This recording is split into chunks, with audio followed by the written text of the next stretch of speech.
Welcome to the Real News Network. I'm Greg Wilpert in Arlington, Virginia.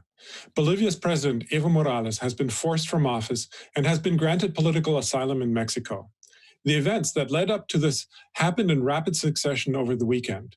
On Sunday, the Organization of American States, the OAS, released a report about the October 20th presidential election in which it said that there were numerous irregularities and that the official result, which gave Morales a more than 10-point victory over his rival, could not be audited. The OAS thus recommended a new presidential election. President Morales, who had previously promised to abide by the OAS report, announced the same day that the report came out that he would indeed call for a new election. However, Bolivia's top generals came out with a statement that day urging the president to resign. Here's what they said. After analysing the internal conflict situation, we ask the President of the state to renounce his presidential mandate, allowing for peace to be restored and the maintenance of stability for the good of Bolivia. Morales then said that his government was facing a coup d'etat. I want to denounce to the Bolivian people and the whole world that a coup d'etat is underway. As you know, brother journalists, a coup d'etat against a democratically elected government with more than 60% of the vote in the last elections.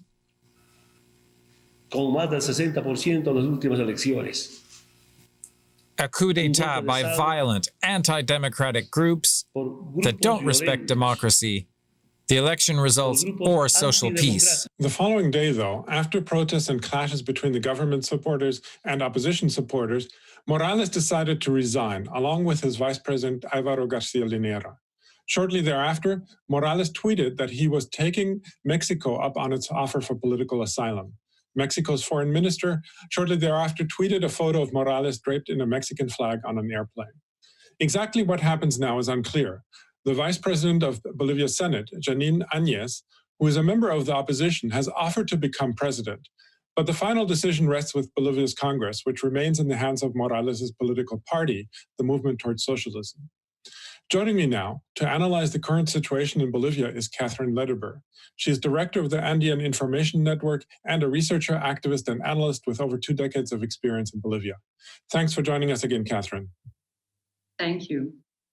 So let's start with what's going on right now. Evo Morales, as far as we know, is in Mexico. What happens now? What's the latest? Have protests and violence in the streets died down yet? And will Congress name an interim president until there's a new election within 90 days, as the Constitution stipulates? Well, there's a great deal of uncertainty. Yesterday was an extremely violent day. It was yesterday evening, the Bolivian armed forces went out on the streets, something that they had not done during this conflict when Morales remained president. And almost as a direct result of that, we're seeing significant numbers of bullet wounds in conflicts. At least 12 bullet wounds in La Paz, multiple bullet wounds in Cochabamba, and an escalation of protests, both protests that of people that support Morales and noticeably attacking police stations in rejection of the police mutiny that helped facilitate Morales' ouster, and a great deal of violence, conflict, and uncertainty. We don't know what's going to happen in the Congress. The opposition congressperson doesn't have any constitutional mandate to become interim president. There is no clear way out of this morass and no diplomatic proposal from the opposition forces that led to Morales' ouster, which was, in effect, as he had announced, a coup. Let's go over a little bit over how Bolivia got here. Morales had agreed to new elections on Sunday. So why did he resign on Monday? Was it just the pressure from the military, or do you think there were other things going on too? I think there were many factors, and I think he resigned late afternoon on Sunday. And what happened in the interim is interesting to note, and I think decisive and much more decisive than the military's announcement, and that is he agreed for new elections. He called for opposition leaders and Congress members to dialogue about the best way to choose an electoral tribunal that would be balanced and competent in order to carry out this electoral process. And the opposition rejected any initiative for dialogue, any discussion, and began to push even harder for Morales' resignation. It's important to note that the OAS audit results stated clearly that Morales should finish his elected mandate until January 21st of 2020, and that the Bolivian constitution should be respected. The opposition forces didn't do this, and attacks on Mas officials, burnings of their homes, of ministers, of members of Congress, attacks on family members, sacking, looting, threats, showed that that their demand was not focused in a new election or a democratic demand, but in destabilization. And as events continued to deteriorate during the day, and it became quite clear that the violence was going to escalate, Morales made the choice, after the request of and consulting multiple institutions, that he should step down to avoid violence. One of the last requests registered was that of the Bolivian Armed Forces, but I don't think that was the decisive move that immediately led him to do it. I think it was a process of deterioration during the day, carefully considered decision. And my guess is a decision that Morales had already made when the armed forces decision came out. He was already en route to the Chapari cocoa growing region where his base supporters are from. That's not to say now that the military conduct is not questionable. They're out on the streets. There's clear excessive use against force in protests, which are in fact very violent. And there's also some looting going on and no clarity about where we're supposed to go from here. Now, you mentioned the OAS report, which was supposed to be an audit, and they concluded that the result couldn't be audited. Now, even though the report said that that Morales should, remain in office until the end of his term in January of 2020, they seem to have given significant ammunition to the opposition to engage in this kind of protests and engage and to support and basically which gave fuel to the fire, basically, is what I'm saying.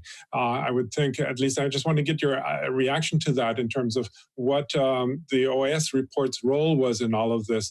Also, one should keep in mind that according to the official result, at least, Evo Morales got 46.95, almost 47%, compared to 36.6% for his closest rival in the October 20th election. So this was a difference of about 10.4 percentage points, which is 0.4% points above what was needed for a second round. Now, the opposition claimed fraud, and the OAS basically suggested the same. And did anyone actually present any evidence also that there was fraud? So in other words, first of all, what role did the OAS report play in fueling the flames of the opposition, so to speak? And had there been any evidence of fraud? Well, there was evidence presented of no fraud and the solidity by Morales supporters and some analysts. It's very important to note that the opposition leaders presented all sorts of arguments, but externally, never coordinated with the audit, never respected Morales's request for a truce or a period of peace and calm to allow the audit to take place. So the audit took place under great duress, threat of violence. The preliminary report was accelerated. It was supposed to come out Wednesday. There were a series of problems with the audit, especially the audit leader having published various articles against Morales's re-election and who resigned in the early days of the audit. But I think the important thing here to note is that Morales abided by his agreements regardless of the results, and the opposition has consistently avoided dialogue, avoided engagement, rejected the voice of international organizations, rejected and violated Bolivia's constitution and laws. And so we have a group that stimulated and engaged in a violent overthrow of an elected president, and a president that still, even according to initial electoral polls, is the most popular president in modern Bolivian history. And we have a violent, unconstitutional act and no plan to move forward, and no recognition or a structuring on the part of the opposition to move towards dialogue or constitutional framework respect. Now, it might be a bit early to do a post-mortem on the Morales presidency, but where would you say that things went awry? That is, did he miscalculate the extent of his support? I mean, you said that he's still the most popular politician in Bolivia, but it has declined a bit, his support, compared to the 60% of the previous election that he won with. Pablo Solon, who was once Morales' ambassador to the UN, just wrote an article blaming Morales basically for proceeding with a fourth run for the presidency, despite having lost the referendum for abolishing term limits, and saying that this was one of the main reasons for the situation we're in Bolivia right now. Would you agree with that? And then there's also the suggestion by others that outside forces played a much bigger role, and they mentioned, for example, a lithium deal that was pushed through. What would you say? What was, so to speak, the issue that caused a lot of people to turn against Morales and put him in this difficult situation that he finds himself in now? Well, I think it would be hard to identify one single issue. I think there's a broad range of factors that influenced it. There was, a significant portion of the population that wasn't in agreement with Morales' fourth run. That was a significant factor in the reduction of support. There was also a campaign of social media, of fake news, of fear-mongering on the part of the opposition, which did a great deal to deteriorate or to misrepresent the situation and Morales' achievements. Certainly Morales made many mistakes in his long tenure, but there were also significant gains in terms of reductions in poverty and social programs. So that is a portion. I think you have to also take into account that it's the old oligarchy, Gonzalo Sanchez de Lozada and Carlos Sanchez Berzain, who can't return to Bolivia because they've been charged for the 2003 order to shoot that led to the death of 69 protesters in El Alto. At the same time, they've been found guilty in a civil case in the United States, and the appeal for that begins. I think there's an idea of having that traditional party bloc come back in to power and to allow them to return triumphantly. There are a great deal of economic interests, private economic interests.